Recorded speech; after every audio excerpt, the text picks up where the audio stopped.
ಭಾರತೀಯರಿಗೆ ತುರ್ತು ಎಚ್ಚರಿಕೆ. ಇರಾನ್ನಲ್ಲಿರುವ ಭಾರತೀಯರಿಗೆ ತುರ್ತು ಎಚ್ಚರಿಕೆ. ತಕ್ಷಣವೇ ದೇಶ ಬಿಟ್ಟು ಭಾರತಕ್ಕೆ ಬನ್ನಿ. ಅಮೆರಿಕ ಇರಾನ್ ನಡುವೆ ಶುರುವಾಯ್ತಾ ಮಹಾಯುದ್ಧ. ನಮಸ್ಕಾರ ವೀಕ್ಷಕರೇ, ಮತ್ತೊಂದು ಅತ್ಯಂತ ತುರ್ತು, ಕಳವಳಕಾರಿ ಹಾಗೂ ಜಾಗತಿಕ ಮಟ್ಟದಲ್ಲಿ ಭಾರೀ ಸಂಚಲನ ಸೃಷ್ಟಿ ಮಾಡಿರುವ ಎಕ್ಸ್ಕ್ಲೂಸಿವ್ ಬ್ರೇಕಿಂಗ್ ರಿಪೋರ್ಟ್ಗೆ ನಿಮ್ಮೆಲ್ಲರಿಗೂ ಆತ್ಮೀಯವಾದ ಸ್ವಾಗತ.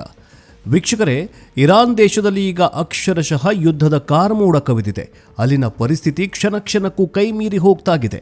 ಮಧ್ಯಪ್ರಾಚ್ಯದಲ್ಲಿ ಯಾವ ಕ್ಷಣದಲ್ಲಿ ಬೇಕಾದರೂ ಬೃಹತ್ ಪ್ರಮಾಣದ ಅನಾಹುತಗಳು ಸಂಭವಿಸುವ ಸಾಧ್ಯತೆಗಳು ದಟ್ಟವಾಗಿ ಕಂಡುಬರ್ತಾಗಿದೆ. ಪರಿಸ್ಥಿತಿಯ ಗಂಭೀರತೆಯನ್ನು ಅರಿತಿರುವ ನಮ್ಮ ಕೇಂದ್ರ ಸರ್ಕಾರ ಇರಾನ್ನಲ್ಲಿರುವ ಪ್ರತಿಯೊಬ್ಬ ಭಾರತೀಯನಿಗೂ ಒಂದು ಅಂತಿಮ ಮತ್ತು ಅತ್ಯಂತ ತುರ್ತು ಎಚ್ಚರಿಕೆಯನ್ನು ರವಾನೆ ಮಾಡಿದೆ. ನಿಮಗೆ ಯಾವ ವಾಣಿಜ್ಯ ವಿಮಾನ ಸಿಗತ್ತೋ, ಯಾವ ಸಾರಿಗೆ ವ್ಯವಸ್ಥೆ ಸಿಗತ್ತೋ ಅದನ್ನು ಬಳಸ್ಕೊಂಡು ಆದಷ್ಟು ಬೇಗ ತಕ್ಷಣವೇ ಇರಾನ್ ದೇಶವನ್ನು ಬಿಟ್ಟು ಹೊರಗೆ ಬನ್ನಿ. ಒಂದು ಕ್ಷಣವೂ ಅಲ್ಲಿ ತಡ ಮಾಡಬೇಡಿ ಅಂತ ಭಾರತ ಸರ್ಕಾರ ಖಡಕ್ ಸೂಚನೆ ಕೊಟ್ಟಿದೆ. ಅಷ್ಟಕ್ಕೂ ಇರಾನ್ನಲ್ಲಿ ದಿಢೀರನೆ ಆಗಿದ್ದೇನು?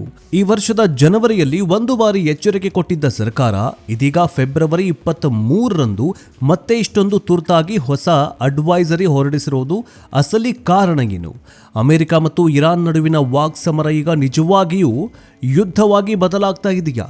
ಪರಮಾಣು ಮಾತುಕತೆಗೂ ಮತ್ತು ಅಮೆರಿಕದ ಅಧ್ಯಕ್ಷ ಡೊನಾಲ್ಡ್ ಟ್ರಂಪ್ ಅವರ ವಾರ್ನಿಂಗೂ ಇರುವಂತಹ ಲಿಂಕ್ ಏನು?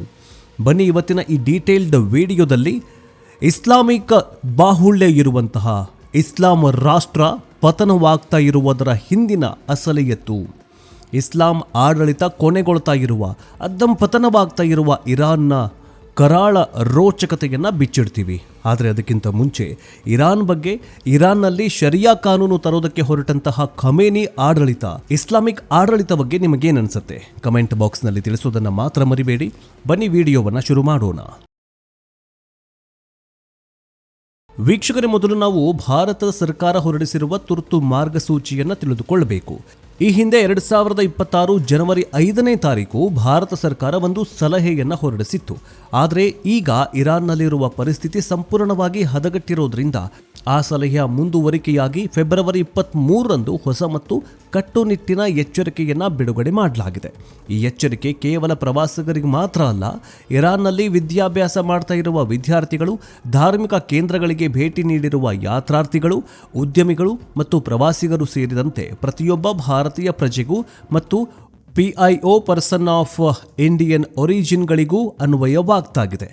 ಟೆಹರಾನ್ನಲ್ಲಿರುವ ಭಾರತೀಯ ರಾಯಭಾರಿ ಕಚೇರಿ ಸ್ಪಷ್ಟವಾಗಿ ಹೇಳಿರುವುದು ಒಂದೇ ಮಾತು: ಯಾವುದೇ ಕಾರಣಕ್ಕೂ ಪರಿಸ್ಥಿತಿ ಸುಧಾರಣೆಯಾಗತ್ತೆ ಅಂತ ಕಾಯೋದಕ್ಕೆ ಹೋಗಬೇಡಿ.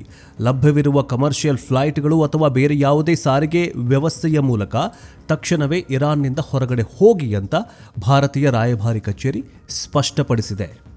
ಒಂದು ವೇಳೆ ತಕ್ಷಣವೇ ಟಿಕೆಟ್ ಸಿಗದೆ ಅಲ್ಲೇ ಉಳಿಯುವ ಪರಿಸ್ಥಿತಿ ಇದ್ದರೆ ಎಲ್ಲರೂ ಅತ್ಯಂತ ಜಾಗರೂಕರಾಗಿರಬೇಕು. ಯಾವುದೇ ಕಾರಣಕ್ಕೂ ಪ್ರತಿಭಟನೆಗಳು ಅಥವಾ ಪ್ರದರ್ಶನಗಳು ನಡೆಯುವ ಸ್ಥಳಗಳ ಕಡೆ ಸುಳಿಯಬಾರದು. ಭಾರತೀಯ ರಾಯಭಾರಿ ಕಚೇರಿಯ ಜೊತೆ ನಿರಂತರ ಸಂಪರ್ಕದಲ್ಲಿರಬೇಕು ಮತ್ತು ಮುಂದಿನ ಬೆಳವಣಿಗೆಗಳಿಗಾಗಿ ಸ್ಥಳೀಯ ಮಾಧ್ಯಮಗಳನ್ನು ಗಮನಿಸ್ತಾ ಇರಬೇಕು ಅಂತ ಕಟ್ಟುನಿಟ್ಟಾದ ಸೂಚನೆಯನ್ನು ಹೊರಡಿಸಲಾಗಿದೆ. ಭಾರತ ಸರ್ಕಾರ ತನ್ನ ನಾಗರಿಕರಿಗೆ ಸುರಕ್ಷತೆಗಾಗಿ ಯಾವ ಮಟ್ಟದ ಸಿದ್ಧತೆ ಮಾಡಿಕೊಂಡಿದೆ ಅಂದರೆ, ಇರಾನ್ನಲ್ಲಿರುವ ಭಾರತೀಯರಿಗೆ ತಮ್ಮ ಪಾಸ್ಪೋರ್ಟ್ಗಳು ಮತ್ತು ಇತರೆ ಪ್ರಮುಖ ಪ್ರಯಾಣದ ದಾಖಲಾತಿಗಳನ್ನು ಸದಾ ಕೈಯಲ್ಲಿಟ್ಟುಕೊಳ್ಳುವಂತೆ, ಸಿದ್ಧವಾಗಿಟ್ಟುಕೊಳ್ಳುವಂತೆ, ತಮ್ಮ ಬ್ಯಾಗ್ಗಳನ್ನು ರೆಡಿ ಮಾಡಿಟ್ಟುಕೊಳ್ಳುವಂತೆ ತಿಳಿಸಿದೆ. ಯಾರಾದರೂ ಇನ್ನೂ ರಾಯಭಾರಿ ಕಚೇರಿಯಲ್ಲಿ ತಮ್ಮ ಹೆಸರನ್ನು ನೋಂದಾಯಿಸಿಲ್ವೋ ಅವರು ತಕ್ಷಣವೇ ಅಧಿಕೃತ ಆನ್ಲೈನ್ ಪೋರ್ಟಲ್ ಮೂಲಕ ನೋಂದಾಯಿಸಿಕೊಳ್ಳೋದಕ್ಕೆ ಸೂಚಿಸಲಾಗಿದೆ. ಒಂದು ವೇಳೆ ಇರಾನ್ ಒಳಗೆ ಇಂಟರ್ನೆಟ್ ಕಡಿತಗೊಂಡ್ರೆ ಅಥವಾ ಸರ್ವರ್ ಸಮಸ್ಯೆ ಇದ್ದರೆ ಭಾರತದಲ್ಲಿರುವ ಅವರ ಕುಟುಂಬದ ಸದಸ್ಯರೇ ತಮ್ಮ ಮಕ್ಕಳ ಅಥವಾ ಸಂಬಂಧಿಕರ ಪರವಾಗಿ ಆನ್ಲೈನ್ ನೋಂದಣಿ ಪ್ರಕ್ರಿಯೆಯನ್ನು ಪೂರ್ಣಗೊಳಿಸುವುದಕ್ಕೆ ಅವಕಾಶವನ್ನು ಕಲ್ಪಿಸಿಕೊಡಲಾಗಿದೆ. ಯಾವ ತುರ್ತು ಸಹಾಯಕ್ಕಾಗಿ ಟೆಹರಾನ್ನಲ್ಲಿರುವ ಭಾರತೀಯ ರಾಯಭಾರಿ ಕಚೇರಿಯು ಕೇವಲ ಪ್ರಮುಖ ಮೊಬೈಲ್ ಸಂಖ್ಯೆಗಳನ್ನು ಬಿಡುಗಡೆ ಮಾಡಿದೆ. ವೀಕ್ಷಕರೇ, ಅಸಲಿ ವಿಚಾರಕ್ಕೆ ಈಗ ಬರೋಣ. ದಿಢೀರಂತ ಇರಾನ್ನಲ್ಲಿ ಇಷ್ಟೊಂದು ದೊಡ್ಡ ವಿಪತ್ತಿನ ವಾತಾವರಣ ಸೃಷ್ಟಿಯಾಗುವುದಕ್ಕೆ ಕಾರಣ ಏನು? ಇದಕ್ಕೆ ಪ್ರಮುಖ ಕಾರಣ ಅಮೆರಿಕ ಮತ್ತು ಇರಾನ್ ನಡುವಿನ ಹಳೆ ವೈಷಮ್ಯ ಈಗ ಸ್ಫೋಟಗೊಳ್ಳುವ ಹಂತಕ್ಕೆ ಬಂದು ನಿಂತಂತೆ ಕಾಣಿಸ್ತಾಗಿದೆ. ಅಮೆರಿಕದಲ್ಲಿ ಡೊನಾಲ್ಡ್ ಟ್ರಂಪ್ ಅವರು ಮತ್ತೆ ಅಧ್ಯಕ್ಷರಾದ ನಂತರ ಇರಾನ್ ಮೇಲಿನ ಬಿಗಿಪಟ್ಟು ಮತ್ತಷ್ಟು ಹೆಚ್ಚಾಗಿದೆ. ಇರಾನ್ ಪರಮಾಣು ಕಾರ್ಯಕ್ರಮಗಳ ಕುರಿತು ಇರಾನ್ ಮತ್ತು ಅಮೆರಿಕದ ನಡುವೆ ಭಾರೀ ಉದ್ವಿಗ್ನತೆ ಏರ್ಪಟ್ಟಿತ್ತು. ಇರಾನ್ ರಹಸ್ಯವಾಗಿ ಪರಮಾಣು ಶಸ್ತ್ರಾಸ್ತ್ರಗಳನ್ನು ತಯಾರು ಮಾಡ್ತಾಗಿದೆ ಅನ್ನೋದು ಅಮೆರಿಕದ ಆರೋಪ. ಈ ಬಿಕ್ಕಟ್ಟನ್ನು ಬಗೆಹರಿಸೋದಕ್ಕೆ ಈ ವಾರದ ಕೊನೆಯಲ್ಲಿ ಸ್ವಿಟ್ಜರ್ಲ್ಯಾಂಡ್ನ ಜೆನೀವಾದಲ್ಲಿ ಮತ್ತೊಂದು ಸುತ್ತಿನ ಪರಮಾಣು ಮಾತುಕತೆಗಳು ನಡೆಯುವ ನಿರೀಕ್ಷೆಯಿದೆ.